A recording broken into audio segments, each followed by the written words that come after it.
Hello guys, आज के इस वीडियो में आप जानने वाले हो गौतमीपुत्र सतकर्णी की उपलब्धियों के बारे में, साथ ही इनसे संबंधित 15 मोस्ट इम्पॉर्टेंट ऑब्जेक्टिव क्वेश्चन को भी जानने वाले हो।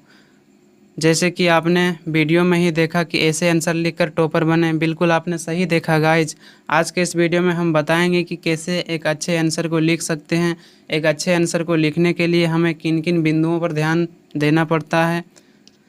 यकीन मानिए गाइज, आपने अगर मेरा इस वीडियो को पूरा देखा तो आप दूसरा वीडियो इस चैनल से देखना चाहेंगे। तो चलिए शुरुआत करते हैं। एक अच्छे आंसर लिखने के लिए गाइज हमें कुछ पॉइंट को बनाने पड़ते हैं, तभी हमें अच्छे मार्क्स मिलते हैं। अगर आप इसको कहानी के रूप में पूरा लिख देते हो तो आपको उतना अच्छे मार्क्स नहीं मिलते हैं। इसलिए आपने अगर पॉइंट बनाया, हेडिंग बनाया तो आपके बहुत ही अच्छे मार्क्स आएंगे। यकीन मानिए मैंने इसी तरह से लिखकर 71 से 78% तक सेमेस्टर में लाया। तो चलिए हम शुरू करते हैं। सबसे पहले हमें परिचय देना है। गौतमीपुत्र सतकर्णी सातवाहन वंश का सबसे महान एवं शक्तिशाली शासक था। यह सातवाहन वंश का 23वां शासक था। इनका शासनकाल 106 से 130 ईस्वी तक मानी जाती है। इन्होंने अपनी राजधानी प्रतिष्ठान को बनाया, जो कि गोदावरी नदी के तट पर एक नगर है। यानी गाइज जो है गौतमीपुत्र सतकर्णी था वह सातवाहन वंश के सबसे शक्तिशाली शासक था। जितने भी सातवाहन वंश के शासक आए थे उन सभी शासकों में यह सबसे शक्तिशाली शासक था। इनका जो राजधानी था वह प्रतिष्ठान को बनाया था, जो गोदावरी नदी के तट पर स्थित था। यह प्रथम सातवाहन शासक था जिसके नाम के साथ उसकी माता का नाम जुड़ा हुआ था। तो गाइज सातवाहन वंश जो है मूल रूप से आंध्र जाति का था, जिसका जानकारी हमें वायु पुराण से मिलती है। इसका नेक्स्ट जो हेडिंग बनाना है गाइज वो है गौतमीपुत्र सतकर्णी की उपलब्धियां, क्योंकि क्वेश्चन हमें पूछा है कि गौतमीपुत्र सतकर्णी की उपलब्धियों का वर्णन करें। इसलिए मेरा जो पहला हेडिंग होगा वह होगा गौतमीपुत्र सतकर्णी की उपलब्धियां। गौतमीपुत्र सतकर्णी सातवाहन वंश के सबसे महान शासक था, जिन्होंने सातवाहन वंश के खोई हुई प्रतिष्ठा एवं शक्ति को पुनः स्थापित किया। इन्होंने अपने 25 वर्षों के शासनकाल में एक विशाल साम्राज्य की स्थापना किया था। इनके शासनकाल के बारे में हमें नानाघाट अभिलेख से जानकारी मिलती है, जो सतकर्णी प्रथम के रानी के अभिलेख हैं। यानी गाइज जो इनके बारे में संपूर्ण जानकारी हमें मिलती है कि यह एक शक्तिशाली शासक था, वो नानाघाट के अभिलेख से मिलता है। और ये जो नानाघाट अभिलेख था वो इनकी पत्नी जो है उनका अभिलेख था। इसी का नेक्स्ट पॉइंट बनाना है कि गौतमीपुत्र सतकर्णी सातवाहन वंश का पहला शासक था जिसके नाम के साथ उनकी माता का नाम उल्लेख मिलता है। इसी समय से सातवाहन शासकों ने अपने नाम के साथ अपनी माता का नाम रखने की परंपरा चली।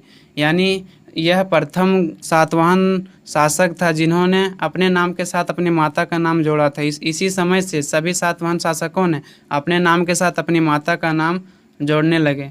इसका नेक्स्ट पॉइंट है गाइज, सतकर्णी प्रथम ने 2 अश्वमेध यज्ञ एवं 1 राजसूय यज्ञ संपन्न करने के बाद सम्राट की उपाधि धारण की थी।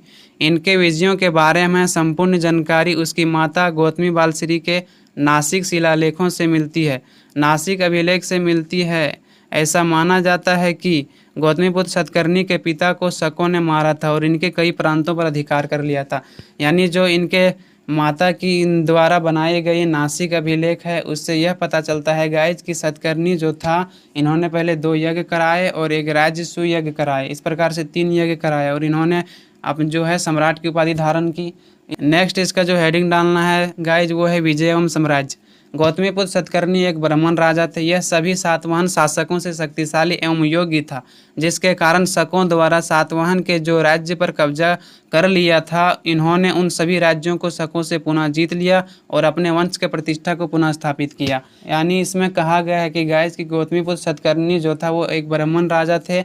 इन्हें सभी सातवाहन शासकों से शक्तिशाली एवं योग्य माना गया है। यह इतना शक्तिशाली था कि इनके राज्य पर जो शकों द्वारा कब्जा कर लिया गया था गाइज उनको इन्होंने पुनः जीत लिया और अपने सातवाहन वंश के प्रतिष्ठा को पुनः स्थापित किया था। इसका नेक्स्ट पॉइंट है गौतमीपुत्र सतकर्णी का वर्णन शक, यवन तथा पहलव शासकों के विनाशकर्ता के रूप में हुआ था। उसकी सबसे बड़ी उपलब्धि शक शासक नहपान तथा उनके वंशजों की उसके हाथों हुई पराजय थी। इन्होंने क्षहरात वंश का नाश किया और महाराष्ट्र में सातवाहनों की सत्ता को पुनः स्थापित किया। नहपान द्वारा जारी किए गए चांदी के 8000 सिक्के नासिक से प्राप्त हुआ था। यानी गौतमीपुत्र सतकर्णी जो था गाइज, जिन्होंने पहलों और शकों को पूरी तरह से विनाश कर दिया और अपनी साम्राज्य का विस्तार किया। ऐसा माना जाता है कि शक शासक के 8000 चांदी के सिक्के थे, जिनसे इनके बारे में जानकारी मिलता है, जिससे यह पता चलता है कि गौतमीपुत्र सतकर्णी ने क्षहरात वंश के शासक नहपान के चांदी के सिक्के को पुनः अपने नाम से ढलवाया था। शासन काल के 18वें वर्ष में गौतमीपुत्र द्वारा नासिक के निकट पंडू लेन में गुहा दान करवाया था। ये कुछ ऐसे तथ्य हैं जिससे यह प्रमाण मिलता है कि शक शासकों द्वारा छीने गए प्रदेशों को पुनः जीत लिया गया था। यानी 18वें वर्ष में, इसके शासन काल के 18वें वर्ष में इन्होंने नासिक के निकट पंडू लेन में गुहा दान यानी गृह दान किया था, जिससे यह पता चलता है कि शकों द्वारा जो छीने गए प्रदेश थे, इनसे वंशजों से इन्होंने पुनः उनको जीत लिया था।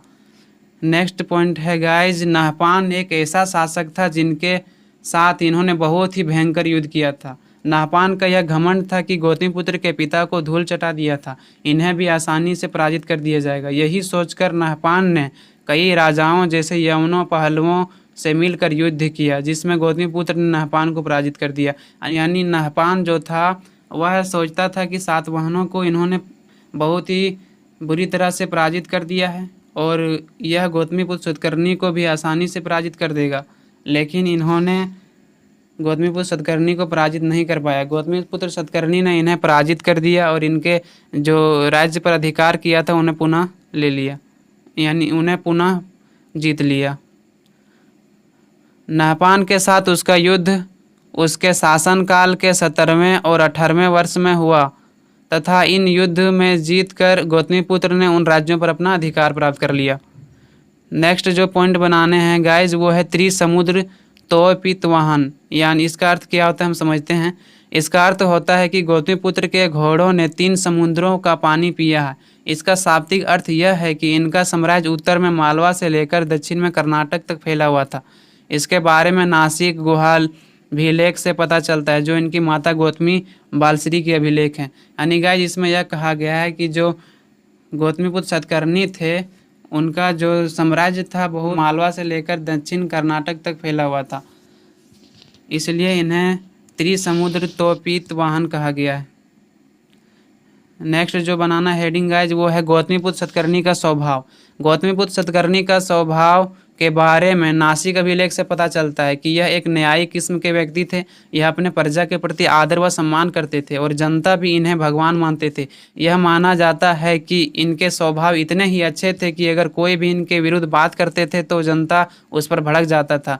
यानी जो गौतमीपुत्र सतकर्णी थे गाइज, वो न्यायी व्यक्ति थे और यह जनता के प्रति हमेशा आदर व सम्मान करते थे, जिसके कारण जनता इनके विरुद्ध किसी भी बात को सुनने के लिए तैयार नहीं थे। यह माना जाता है कि इनके स्वभाव इतने ही अच्छे थे कि अगर कोई भी इनके विरुद्ध बात करते थे तो जनता उस पर भड़क जाता था। यह अपने प्रजा के हितों और सुरक्षा के लिए सदैव तैयार रहता था। नेक्स्ट पॉइंट, यह जनता के बीच इतने अधिक लोकप्रिय हो चुके थे कि जनता इन्हें अपना भगवान मानते थे। सॉरी गाइज, यहाँ थोड़ा मिस्टेक हो गया टाइपिंग में, यहाँ पर होगा इनका कार्य था देश के जनता को राहत पहुंचाना। इनका कार्य जो था वह देश के जनता को राहत पहुंचाना, जिसके कारण इन्हें समाज सुधारक भी कहा जाता है। इन्होंने बौद्ध धर्म के धर्मगुरुओं को कुछ भूमि दान में दिए थे।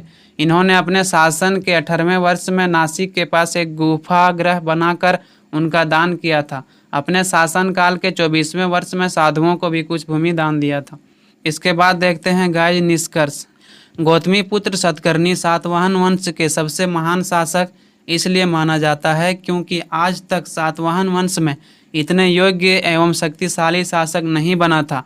इन्होंने शक, यवन और पहलव को पराजित कर अपने साम्राज्य का विस्तार किया था तथा सातवाहन वंश के राज्यों को पुनः जीतकर सातवाहन वंश के प्रतिष्ठा को बढ़ाया था। तो इस प्रकार से निष्कर्ष लिख सकते हैं। गाइस, ऑब्जेक्टिव क्वेश्चन देखने से पहले मैं आपसे यह कहना चाहूँगा कि आपने अगर मेरे चैनल को सब्सक्राइब नहीं किया है तो ज़रूर कर लें, क्योंकि एक क्वेश्चन बनाने में 4 से 5 घंटे लगते हैं। आप समझ सकते हो कि कितना मेहनत लगता है। अगर आपका एक लाइक और सब्सक्राइब हमें नेक्स्ट वीडियो बनाने के लिए मोटिवेट करेगा, इसलिए जितने भी लोग आते हैं गाइस, कम से कम एक लाइक सब्सक्राइब ज़रूर कर दें।